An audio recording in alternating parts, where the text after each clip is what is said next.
RFI et France 24 présentent Mardi politique.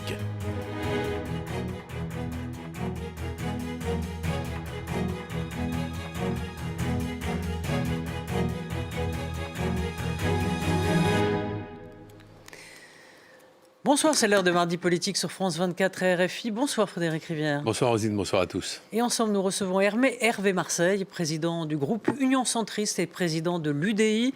Bonsoir. Bonsoir. Et merci d'avoir accepté notre invitation. Alors aujourd'hui, c'est ouvert le procès en appel de Marine Le Pen dans l'affaire des assistants parlementaires. Faites-vous partie de ceux qui considèrent que l'exécution provisoire était une forme d'exécution politique pour l'empêcher de concourir à la présidentielle de 2027? Écoutez, je ne pense pas. C'est un jugement, c'est une décision de justice et c'est la loi qui le permet. Donc s'il y a quelque chose à réformer, c'est la loi. Ce n'est pas la décision de la justice. Les juges, ils appliquent des textes qui ont été votés, qui ont déjà été utilisés, et souvent. Alors on peut le regretter, on peut le déplorer, on peut le contester. C'est d'ailleurs ce qu'elle fait, puisque Madame Le Pen est en appel. Oui, mais l'exécution provisoire, c'était quelque chose de bien particulier. On a entendu certains se dresser contre cette décision. Mais il y a déjà eu de nombreux cas. On n'a pas fait attention parce que ça n'était pas une personnalité comme celle de Madame Le Pen. Il y a eu déjà pas mal d'élus qui ont été condamnés. Récemment encore, le président de la métropole de Lille a été obligé d'abandonner ses fonctions pour les mêmes raisons. Dans un passé pas si lointain, Madame Barège à Montauban a été obligée d'abandonner ses fonctions. Et elle a été blanchie en appel et elle avait perdu ses mandats. Donc il y a un sujet. C'est la raison pour laquelle il faudrait se pencher sur les conditions d'exécution de cette sanction. Mais elle existe et donc les juges l'ont utilisée. Ce n'est pas la première fois. Il y a de nombreux cas dans lesquels la justice a utilisé cette formule. Donc s'il y a quelque chose à faire, c'est de réformer la loi et de l'améliorer. Ce procès en appel va durer plusieurs semaines. Oui. Le jugement ne sera rendu qu'à quelques semaines finalement de l'élection présidentielle. Donc il y a un suspense qui va demeurer pendant un certain temps. Est-ce que vous diriez que les juges auront de fait une responsabilité politique dans le jugement qu'ils vont rendre? On peut considérer qu'il y a une forme de responsabilité politique, parce que ça s'est déjà vu avec M. Fillon il y a un certain nombre d'années, en pleine campagne présidentielle. On pourrait dire qu'il y a eu une intrusion de la justice dans un cursus démocratique. Avec une célérité rare.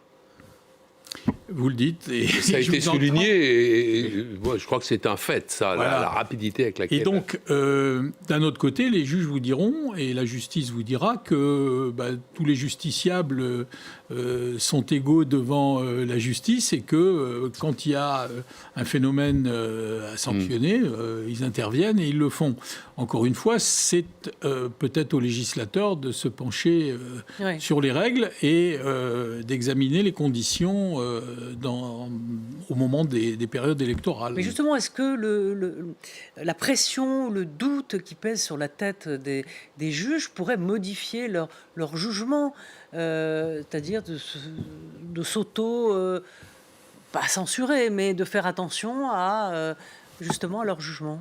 Je pense que c'est ce qu'ils font. Je crois que chaque fois qu'ils ont affaire à des personnalités qui jouent un rôle majeur dans la vie démocratique du pays, ils sont attentifs. Alors après, on peut contester, encore une fois, suivant la façon dont on apprécie la sanction qui est exprimée, une désapprobation ou une satisfaction. Mais je crois que la justice, simplement, se rend, et avec les règles qui sont les siennes, c'est-à-dire que si on n'est pas satisfait, on peut faire appel. C'est déjà extraordinaire que l'appel ait été jugé en si peu de temps. Souvenez-vous, il a fallu quasiment, après la première instance, donner une date avant les élections. présidentielle, il y a beaucoup de justiciables qui aimeraient bien que les dates de jugement soient aussi rapides. Le niveau d'adhésion aux idées du Rassemblement national n'a jamais été aussi élevé. On l'a appris à l'occasion de la publication d'un sondage hier par Le Monde. 42% des Français adhèrent aux idées du RN. C'était 29% il y a 3 ans, bientôt 4 maintenant, enfin en 2022. On a l'impression qu'au fond, quelle que soit la manière de s'y prendre, rien ne semble pouvoir arrêter la marche du RN vers le pouvoir. On peut le voir comme ça. Il faut bien voir que le RN et son ancêtre, si je puis dire, le Front National, font campagne depuis 50 ans. Parce que tout a commencé avec Jean-Marie Le Pen en 1974. À l'époque, il faisait moins de 1% au présidentiel. Il a fait plus de 1% en 81. Et puis après, on n'a jamais cessé de voir la progression du Front National. Souvenez-vous de Dreux. C'est ancien. Souvenez-vous des élections régionales avec M. Gaudin, en Bourgogne avec M. Soisson, etc., où déjà il y avait une problématique Front National. Ça n'a pas cessé jusqu'au point d'orgue en 2002, où cette formation a accédé au deuxième tour de l'élection présidentielle. Et aujourd'hui, le problème, c'est de savoir qui va être le challenger. Ce que vous dites, là, ça pourrait, c'est-à-dire cette espèce d'omniprésence de la candidature RN ou FN, ça pourrait provoquer une lassitude, une usure. Non. Or, on voit le contraire. Oui, parce que c'est devenu un exutoire et, j'allais dire... Vous croyez toujours à ça? Vous croyez que les gens... le réceptacle de tous ceux qui sont contre le système. Parce que et puis on ne les a pas essayés, ceux-là. Voilà. Et puis une bonne partie des voix, notamment de gauche, parce que quand vous faites élire à Hénin-Beaumont dans le Pas-de-Calais, c'est pas le 16e arrondissement. Enfin, je veux dire, beaucoup d'élus du Rassemblement national sont élus soit dans ce qu'on appelle les territoires, c'est-à-dire en province, dans la ruralité, soit dans des secteurs qui étaient traditionnellement plutôt à gauche et bien à gauche. Le Pas-de-Calais, le Nord, la Moselle, Meurthe-et-Moselle, et puis... il y a pour d'autres raisons dans le sud de la France, etc.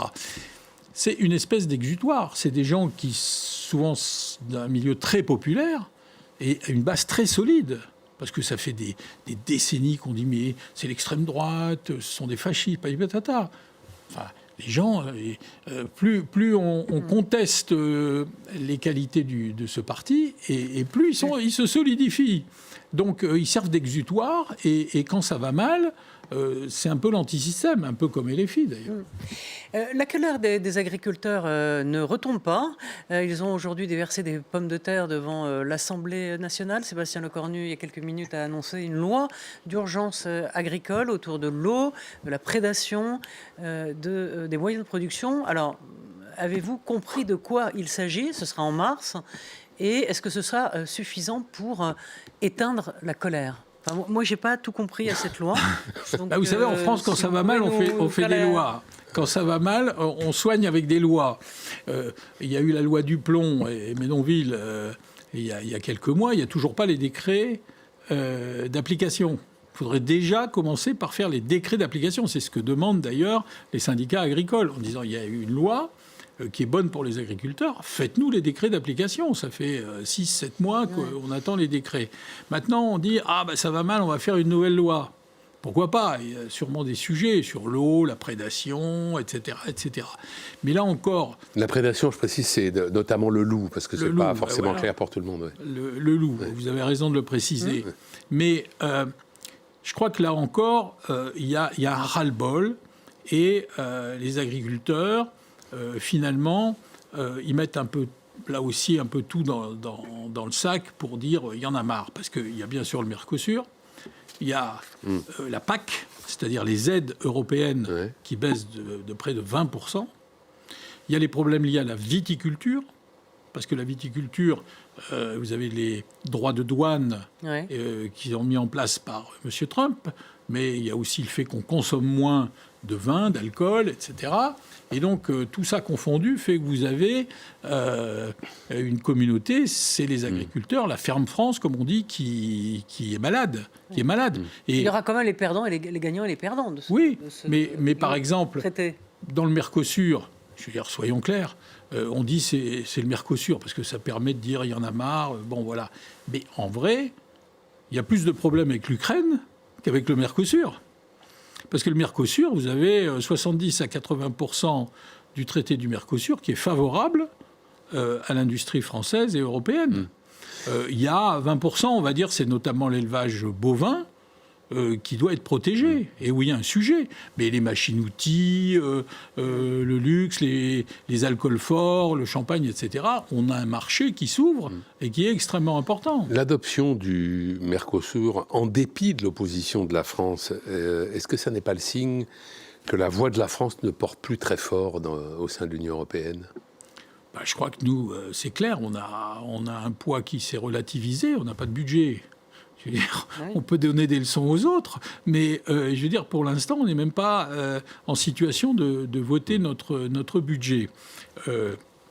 Et les Allemands, qui, eux, ont des intérêts différents, notamment vis-à-vis des Chinois ou vis-à-vis du marché sud-américain avec le Mercosur, pèsent de tout leur poids avec Madame van der Leyen pour dire bon, écoutez, vous êtes gentils, vous les Français. Qui est allemande elle-même. Voilà. Est-ce que vous diriez que le président de la République a été suffisamment pugnace, et sur la durée, parce que ce traité, il est négocié depuis... Bon. Est-ce qu'il a été suffisamment pugnace dans son opposition au Mercosur, Emmanuel Macron ? Je crois que tout ça a été... la situation d'instabilité dans laquelle nous vivons, on ne peut pas dire qu'elle ait favorisé le suivi continu du dossier. Je veux dire, quand on change de gouvernement en permanence, qu'on est en crise depuis plusieurs années, ça ne favorise pas, j'allais dire, de peser au niveau européen, d'autant que les scores qui sont intervenus, là encore, aux élections européennes, ont relativisé le poids de ce qui était la majorité européenne de centre-droit, en gros. Aujourd'hui, vous avez justement les extrêmes qui sont plus présents au niveau européen et qui rendent les discussions beaucoup plus compliquées. Donc, c'est clair qu'on n'a pas eu une discussion continue qui nous a permis de peser comme on aurait dû le faire, parce qu'on n'avait pas d'alliés. Alors justement, on va parler un mot de l'examen du projet de loi qui a repris aujourd'hui à l'Assemblée nationale. Donc on reprend tout à zéro, avec les mêmes points d'achoppement. Comment sortir cette fois encore de l'impasse ? Pour l'instant, le gouvernement ne sort pas le 49.3 qui permet de passer en force. Sébastien Lecornu a préféré brandir une fois de plus la menace de la dissolution. Quelle traduction ? Parce qu'on en parlait un peu hors antenne. Même vous aussi, vous ne comprenez pas tout ce qui se passe. Il faudrait qu'on en sorte, quoi, parce que je crois que tout le monde est fatigué du feuilleton budgétaire. Nos entreprises n'ont pas de visibilité, les Français non plus. On a l'impression qu'il y a quelque chose qui est suspendu dans l'air et il va bien falloir en sortir. Donc il n'y a pas 36 façons de sortir de cette situation. C'est où il y a un débat qui permet d'aboutir avec des votes et donc une majorité. C'est peine perdue, ça fait des mois que ça dure, on n'y arrive pas, et on voit qu'il n'y a pas de majorité qui se dégage. La seconde façon, vous venez de le dire, c'est utiliser l'article 49.3, qui permet de mettre un terme à la discussion budgétaire. Pourquoi il ne le fait pas ? Il faut poser la question au Premier ministre. Il peut le faire à tout moment, pas cette semaine, parce qu'il y a déjà 2 motions de censure. Donc il faut attendre au moins. Il s'était engagé à ne pas le faire. Et il a répété à de multiples reprises cet engagement. Donc il est un peu gêné aux entournures, sans doute. Et puis vous avez un dernier moyen qui est une espèce de choc thermique, c'est de prendre le budget par ordonnance. C'est-à-dire qu'on dit, voilà, on ne discute plus. Le budget, c'est une ordonnance. Et simplement, c'est le budget de base, celui qui a été présenté initialement à l'Assemblée nationale. Et donc, il est très imparfait. Est-ce que vous vous demandez si cet interminable mélodrame autour du budget n'ajoute pas au discrédit et même à l'hostilité des Français à l'égard de la classe politique ? Oui, je comprends parfaitement que nos concitoyens, n'y comprennent rien et aient tendance à mettre tout le monde dans le même sac en disant, écoutez, tous ces gens-là sont épouvantables, ils n'arrivent même pas à voter un budget. Et je crois que ça nourrit l'antiparlementarisme, ce qui, dans un pays démocratique, est jamais très bon. Moi, quand je vois des sondages qui disent qu'il y a une demande forte pour un gouvernement fort, ça fait un peu peur. Et quand on voit la résurgence des populismes en Allemagne, en Italie, en Angleterre et chez nous, on peut nourrir quelques craintes. Une question pour finir, une question internationale. On a assisté ces derniers jours à des événements qui ont créé la sidération dans le monde. Alors, capture par les Américains du Vénézuélien Maduro, arraisonnement de bateaux fantômes, dont un battant pavillon russe, menace de Trump sur le Groenland. En Europe, les réactions ont été un peu molles du genou, si je puis dire. Comment l'Europe, aujourd'hui, doit réagir face à Trump qui, sous nos yeux impuissants, redessine sa zone d'influence ? Écoutez, on a affaire à quelqu'un, d'abord, qui a une forte volonté et qui joue la puissance. Que ce soit vis-à-vis du Venezuela, il résout des problèmes, on l'a vu à Gaza. C'est quand même lui qui... Ce n'est que partiellement résolu. Mais enfin, oui. Non, mais il y a eu... Et ce serait une raison, selon vous, pour accepter ce qui se passe ? Ce que je veux dire simplement, c'est qu'il intervient, j'allais dire, de façon extrêmement puissante et forte avec ce que sont les États-Unis, leur puissance économique, le dollar, leur armée. Et donc, c'est le rapport de force. Et nous, on est en train de payer, j'allais dire, ces décennies de mollesse, de tranquillité, où on se disait en Europe, tout va bien, les Américains nous protègent, et donc, on n'a pas à investir. Et maintenant, il nous faut en urgence retrouver une force européenne qui n'existe pas. Parce qu'on a une force virtuelle. On a l'euro, on a une force économique, mais tout ça est désorganisé. Et il faut d'urgence, j'entendais le commissaire européen à la Défense qui disait il faut une armée européenne. Bon, c'est pas nouveau. On n'a jamais rien fait. Donc ça ne se fait pas en 5 minutes. Et aujourd'hui, il faut qu'on rattrape ce retard, cette naïveté et cette indolence. Un mot de l'Iran. Le ministre des Affaires étrangères, Jean-Noël Barrot, a convoqué l'ambassadeur d'Iran en France pour dénoncer, selon les termes du Quai d'Orsay, la violence d'État qui s'est abattue aveuglément sur les manifestants pacifiques. De son côté, le président américain, on en parlait, Donald Trump, affirme que l'aide est en route, sans plus de précision, c'est pas de quoi il s'agit. Est-ce que vous verriez favorablement une initiative américaine qui contribuerait à faire tomber le régime iranien ? Moi, je crois qu'il faut être très prudent parce qu'on a affaire quand même à un pays qui est encore puissant, qui a des armes, beaucoup d'armes stockées et qui peut répondre dans le désespoir de façon extrêmement lourde, notamment vis-à-vis d'Israël et de ses voisins, et ou même vis-à-vis des Américains, et dans un engrenage qui nous emmènerait assez loin. Alors qu'il y ait des pressions, pardon, c'est un pays riche, l'Iran. Mais qui dépense beaucoup pour l'extérieur, pour l'armée, pour les proxys. Et c'est d'ailleurs ce que disent les manifestants, parce qu'il y a des réserves de gaz extrêmement importantes. Je crois que c'est les deuxièmes dans le monde. Il y a des réserves de pétrole extrêmement importantes, mais ce n'est pas la population iranienne qui en profite. Donc que les pressions se fassent au plan international pour que le régime change ses méthodes et son aspect, c'est une bonne chose, mais pas la violence. Merci Hervé Marseille. Merci. Merci beaucoup Merci d'avoir accepté notre invitation. Merci à Camille Néran et à Marco Mormil d'avoir préparé cette émission. Et merci à toute l'équipe technique. À très vite. Merci.